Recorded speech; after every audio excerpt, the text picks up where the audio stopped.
Hi everyone, I hope you're all well. I'm here today to speak to you about cross-border policing. This is for HSP314.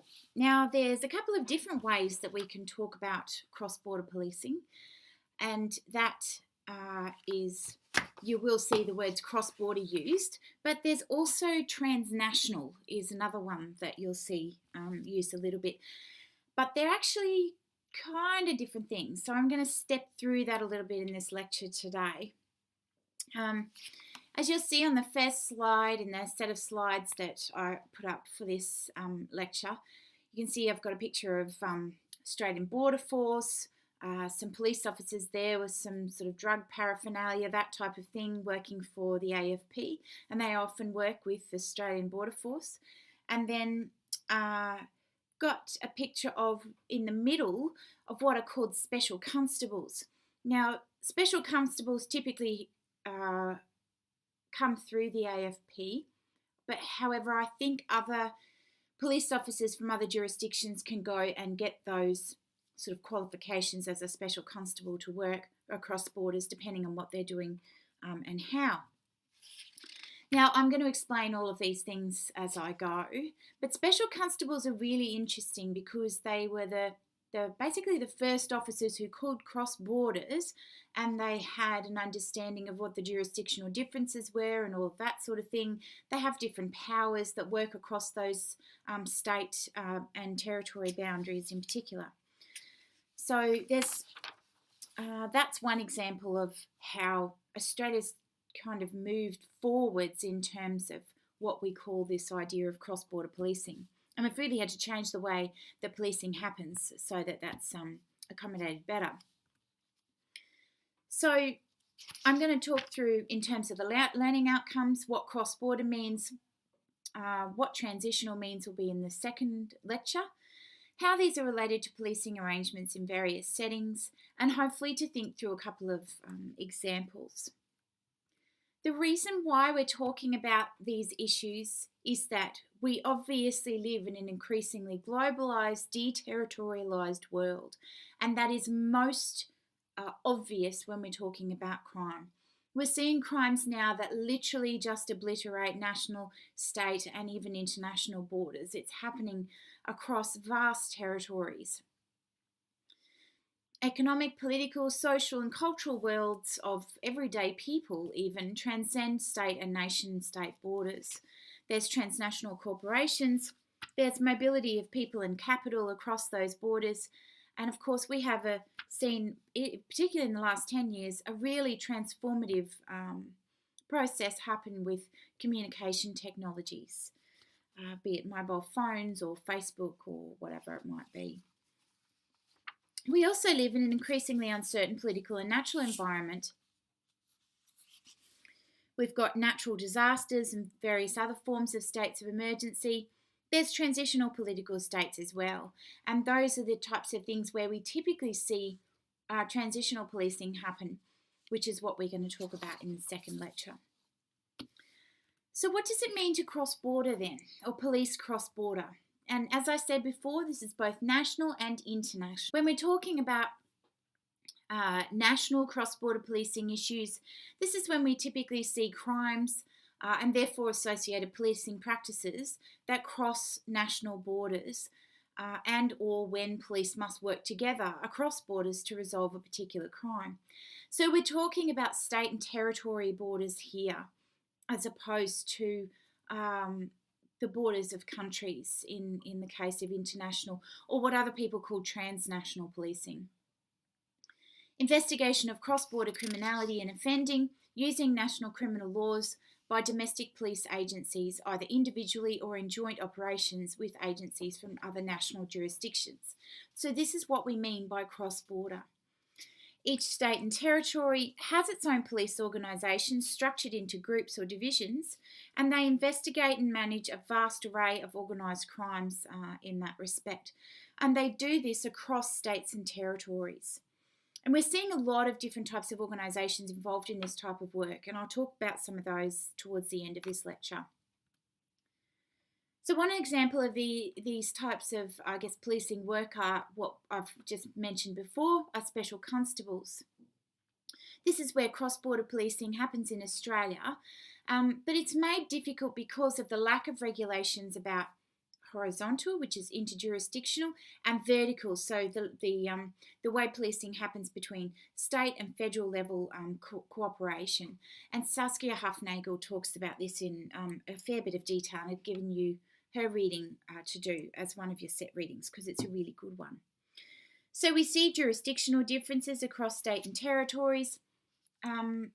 So for instance, if an officer on the Gold Coast in Queensland is pursuing a car and crosses over into New South Wales, they can be fined for speeding in New South Wales if that officer is pursuing a speeding car, regardless of whether or not they're in pursuit. So those types of differences are fairly important for us to pay attention to. There's also no federal control of state police.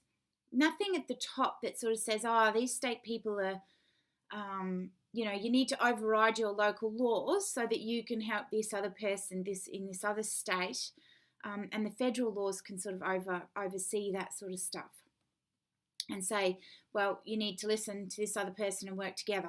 And this person up here is the one at the federal level that determines that. It says, shut up, stop arguing and get along. Share information and so forth. There's also no interjurisdictional legal agreements which harmonise police powers, although I think there has been a little bit of change since 2011 in that particular area of concern. So special constables were created in Australia to try and overcome those types of issues. They have a federal way of working. They have federal laws and stuff that they're following. They have tried to bring together laws across states and territories that are often working together, all of those types of things. We've got a couple of good examples within Australia. The Australian Cross-Border Justice Scheme is a fairly recent one, and there's a little reading that I've given you by Fleming and Saar that talks about this. There's also examples in environmental law enforcement where they're very much transnational and cross state and territory lines with environmental crime. If you could imagine a large company dumps a huge amount of waste into a waterway, that water then flows down into from Queensland into New South Wales and perhaps into Victoria, then obviously we're going to have a crime that has crossed state borders. In circumstances like these, police need to work together, because they, and it needs to be what Rob White calls collaborative. They need to be working together in order to apprehend the offender, submit the evidence, send them to court, and hopefully get a conviction or some other better outcome, depending on what the circumstances are. But environmental law enforcement is a key concern in particular when we're thinking about cross-border stuff. It's speeding up climate change, exhausting essential natural resources. There's a substantial impact that it has on security of multiple nations, not just within Australia. The biosecurity and misuse of protected areas is becoming a common concern. Even things like dumping rubbish, which is a common problem in Hobart in certain wilderness areas, and theft of natural resources like stealing water out of people's dams and so forth. So all of these types of things require a cross-border approach both within Australia as well as internationally. So how do we do policing outside the borders then? We've got the Australian Crime Commission, which was started in 2003. That's a Commonwealth body that works with federal, state and territory law enforcement agencies to obviously fight or counter different types of crime. But most importantly, they use cooperative intelligence gathering. Now, this is something that hasn't existed in the past.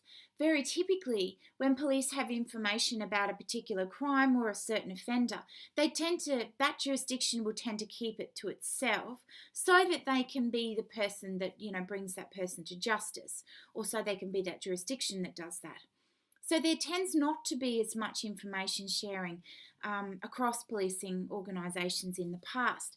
But that's very much changing with, we see this in law enforcement responses to serious and organised crime, for instance, drug smuggling,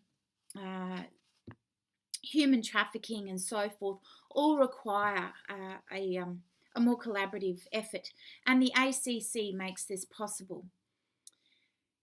It was also created, most importantly, because Australia became a signatory to the UN Convention Against Transnational Organised Crime, and I'll talk about that a little bit more in a moment. I just wanted to go through some other organisations that do this type of work. We've got the Australian Security Intelligence Organisation, or as we know it, ASIO, Australian Border Force, the Australian Transaction Reports and Analysis Centre, which is looking at financial transactions across borders. And we can often pick up when there's significant online fraud going on. So if someone's giving money, huge amounts of money away overseas, for instance. CrimTrack is part of this as well. They register certain types of criminals, and as well as holding this data around different types of crime and where it's been committed, where arrests have been made, etc., etc. We've got the Australian Federal Police, of course, established in 1979, and they're responsible for enforcing the Commonwealth criminal law and leading national and international law enforcement efforts.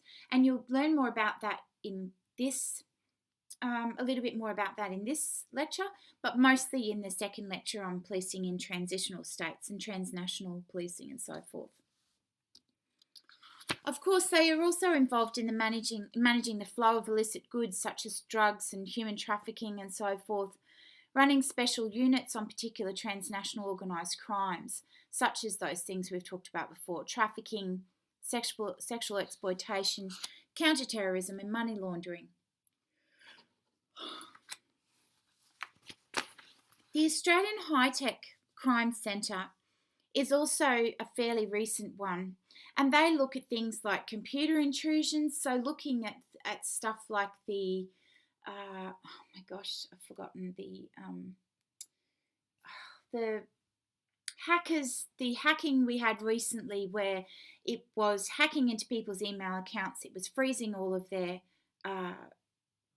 data and their files on their computer, and then asking to pay for money to unlock all of those files. So those types of things is what the Australian High-Tech Crime Centre is involved in. Unauthorised modifying or destroying of data, and in this instance locking people out completely, denial of service attacks. So all of these organisations in Australia are involved in policing crime outside the border. There's quite a lot of them. Internationally, it's a little bit different. We can see the importance for having police that work across different international borders in particular. So things like, police crack Filipino live stream pedophile ring. If this wouldn't have been made possible if it hadn't been for a whole bunch of policing organisations that were working together on this particular undercover operation. So they had British police working with police in the Philippines and police in Australia to actually bring these people to justice. So this is work that involves the crossing of national and international borders, and it exists external to national borders in this place that we call cyberspace. So it's often completely outside of the control of state-based policing jurisdictions, and it needs a collaborative effort in order to bring those people to justice. So when we're talking about transnational crimes, they definitely need transnational police and policing. And we can see this more in different types of law enforcement cooperation that we've had in very recent years. This is a very new thing. So we've got a law enforcement cooperation program that provides a vital role in assisting foreign law enforcement agencies to deal with transnational crime. Established in 1997, the focus was initially looking at cooperative law enforcement initiatives in the Asia-Pacific region, but it's grown to much larger issues, and we'll talk about that more in a little bit. So policing is literally being reconfigured on a daily basis around new forms of crime that have been shaped in these new, particularly technological environments, and that is regardless of whether it's hacker attacks, or people stealing money out of people's bank accounts, online fraud, romance fraud, those types of things, which we'll talk about a bit more too. Online, I've given you a few examples to talk through. So that's why policing needs to move towards these ways of working.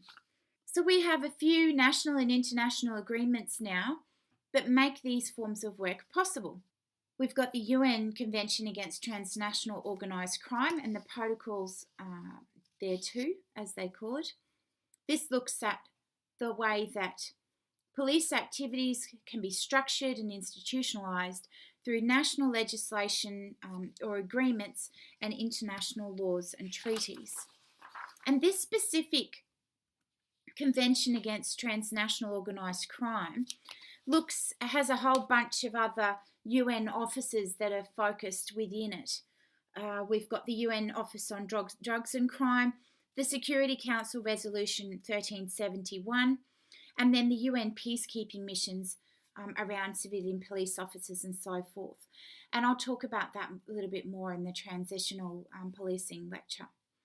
So the Transnational Organised Crime, or the TOC as people call it, was adopted in November 2000 and then entered into force in 2003. And it's the first legally binding UN instrument relating to crime. That's very important because typically the UN is just about human rights principles, basic human rights principles that need to be upheld for juvenile justice and so forth, but they've never been legally binding. This is one of the first. The UN Office of Drugs and Crime, established in 1997, and that created a worldwide network of liaison officers in national policing services that coordinated information across borders. So they're actually able to work together to resolve crime related to drugs that are moving across those borders, regardless of whether it's state-based or international borders. Then we've got the Security Council resolution, which focuses very much on the funding and exchange of information around terrorism and terrorist networks. And then UN peacekeeping missions and so forth is something that we'll talk about a little bit, as I said, in the transitional policing lecture in a bit. But Ramsey is one of the major examples of this. I think I've got some stuff up online that talks a little bit more about Ramsey for you. They work in very high risk and at risk states to try and strengthen the internal security overall. So these are all the different types of things that are currently regulating what happens at the international level around these different forms of criminal and policing activity. So just to talk about the convention a little bit more, we can see different types of crimes, being involved in an organised crime group, corruption, money laundering, obstruction of justice, as well as serious crime. And there's principles around mutual legal assistance, taking evidence or statements, providing juridical documents, conducting searches, seizures, examinations, all of that sort of thing, as well as providing information, evidence, expert evaluations, original certificates and documents, bank, financial, government, corporate records across borders. That's never been possible. It's never actually been possible to happen. Like some people ring and they talk to each other and things, but as I said before, jurisdictions tend to keep their cards close to their chest. They don't share information a lot. So it's important to mandate that they do share information around some types of crime. And then, of course, it provides guidelines around extradition, whether there's the conditions for which a state can request that an individual or a group of people can be handed over for offences under the convention, and they request the individual be handed over to another country for prosecution. There's two types of transnational organised crime that the UN Convention thinks is, has a transnational character. This is profit as motive. So transnational organised crimes such as trafficking of drugs, humans, guns, pornography, economic offences, tax evasion, money laundering, illicit trade or movement in high-priced objects. This can be art or antiquities, but unfortunately also people. So people such as children in child sex rings and so forth can also be traded. And then, of course, transnational environmental harm, which is dumping of waste, movement of different types of illegal products, illegal traffic in real or purported radioactive nuclear substances, as well as the illegal traffic of species of wild flora and fauna. So profit is a major motive in all of these things. Politics can also be a motive, and this is very much focused on terrorist activities and war crimes and crimes against humanity, genocide and ethnic cleansing, which are all things that are literally happening on a day-to-day basis. We just don't hear about it very often unless we watch the ABC News or the Al Jazeera TV. They're probably the only ones that talk about that sort of stuff on a daily basis. There are a lot of other international policing organisations. I'm not going to go into a huge amount of detail here. We've got things like Interpol, which I'm sure you've all heard of before. They were the original transnational policing organisation, but they didn't exist until recently as a legal entity. It was sort of a policeman's club as such. So they were all part of this organisation, and they talked to each other about what they were doing and shared their tactics for bringing offenders to justice, but they didn't necessarily work collaboratively, and there wasn't any legislative framework that said they had to work collaboratively if a crime was, happening across borders. So that's the key. So Interpol now has the capacity to work across nation states and to coordinate the information and sharing across those different member nations.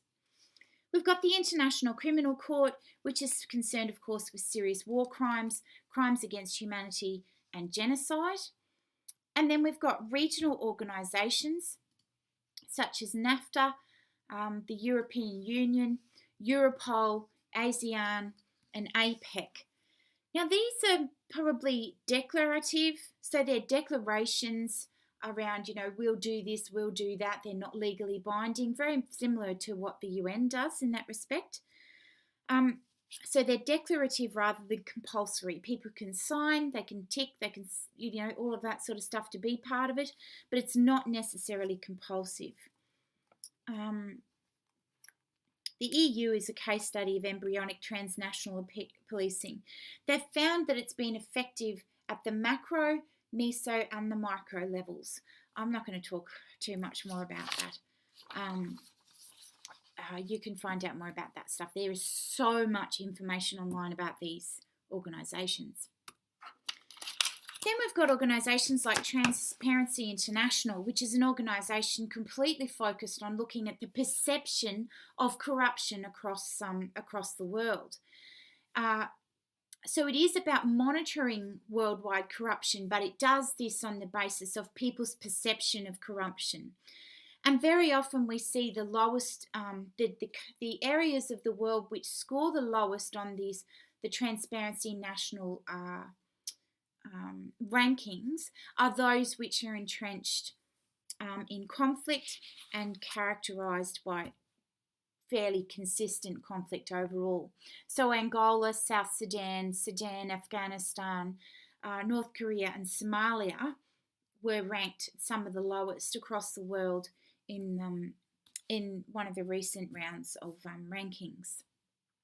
So this is a really interesting organisation considering what we know about policing and how much they can be involved in different forms of corruption and so forth. In addition to all of these things, I just want to say a very quick word about the fact that international cooperation, although seems a fantastic idea, can also raise a whole bunch of human rights issues for different groups.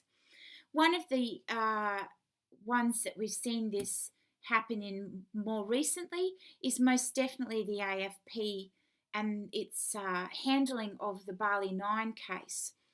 So they knew that these people had the drugs before they left Australia. The AFP waited until they were in Indonesia, until they then, they notified the Indonesian police and they were arrested there. Now, we don't have any death penalties related to drug crime here in Australia, but they do have death penalties related to drug crime in Indonesia. So given that we don't agree with the death penalty in Australia, thankfully, was it okay for the AFP to make the decision not to act when they knew that they had the drugs on them in Australia and that they were going to take them over to Indonesia, or was it unethical? I think most people would argue that it's fairly unethical decision in this case to allow them to go to another country where they knew that they were going to be subject to the death penalty. Is it acceptable for the AFP to prioritise strong international policing cooperation and trust over the fate of those 9 people? And that's what they did. They held off from acting on the information that they had so that they would have a better relationship with the Indonesian police, which was really, that's pretty problematic. Anyway, hopefully that gets you thinking a little bit about cross-border policing, and I shall see you all again very soon. See ya!